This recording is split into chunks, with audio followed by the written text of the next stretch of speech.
wandaisa pascreen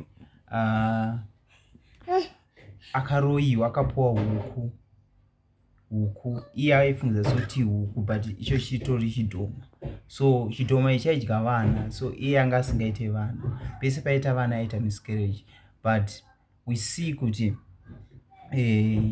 paazoenda kuchechi kwaProfeti aitwa review, audzwa zvese zvakafamba sei. So guys, I encourage you kuti mungonamata kwese kwamuri, keep on praying kuti Mwari vakuchengetedzei. You never know kuti who is your friend, ndiani chaicha hama yako, you never know. So I encourage you to namatai kwese kwamuri, keep on praying, keep on asking God for protection kuti vakuchengetedze kwese kwamuri.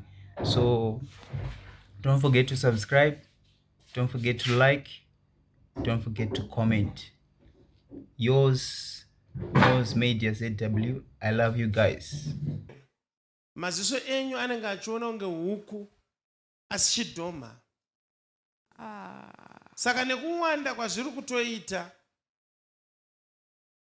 ndo dziri kukudyirai vana.